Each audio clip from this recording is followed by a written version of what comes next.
The National Atomic Testing Museum in Las Vegas, Nevada, documents the history of nuclear testing at the Nevada Test Site in the Mojave Desert, about 65 miles northwest of Las Vegas, Nevada. The nameplate outside the building is the Atomic Museum. The museum is operated as an affiliate of the Smithsonian Institution. The United States conducted 1,030 nuclear tests between 1945 and 1992, and the Atomic Museum provides insight into the history and science behind that testing. Although building and the use of nuclear weapons remains a subject of debate, often vigorous, the museum offers well-presented displays and artifacts that are rarely seen anywhere else. The museum has more than a dozen galleries that have exhibits ranging from the earliest days of the nuclear age to the environmental stewardship of the New Mexico test site. Here are a few highlights from the museum. Immediately off the main lobby are displays highlighting the history of the beginning of the atomic age.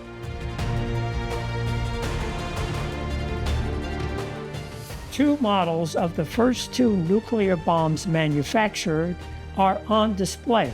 I had seen pictures of these two bombs, but never life-size replicas.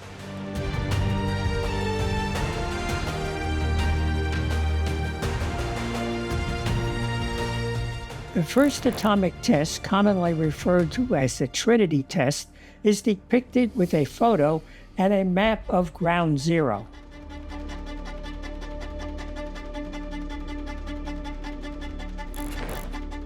Other displays show some of the atomic tests in the Pacific Ocean.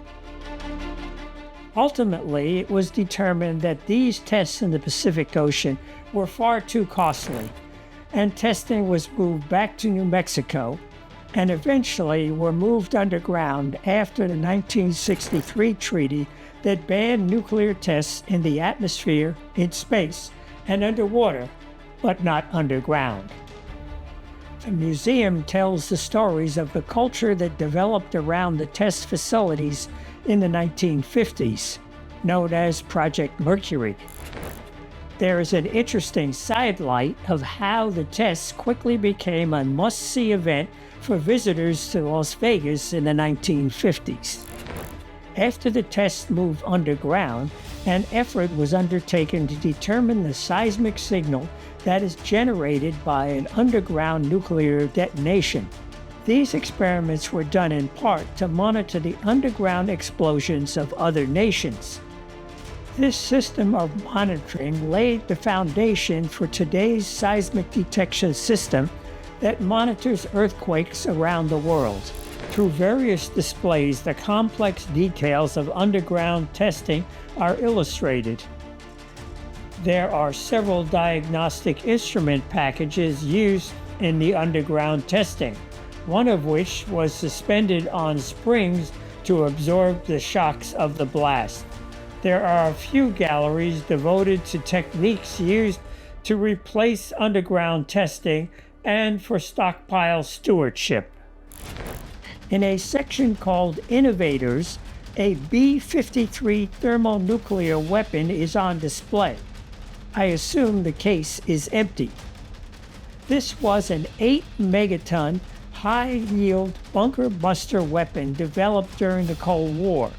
Over 350 of these weapons were built. They were all decommissioned by 1987.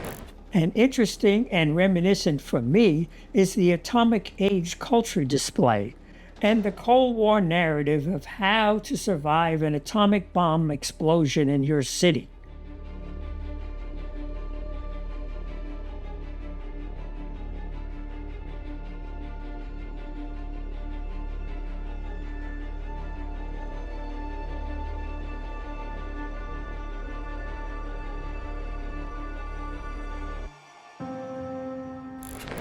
As you wind your way through the exhibit halls, One of the last sets of exhibits you encounter is Stewards of the Land. This exhibit is informative about the geology of the New Mexico test site and the early culture of the region, including Native American culture.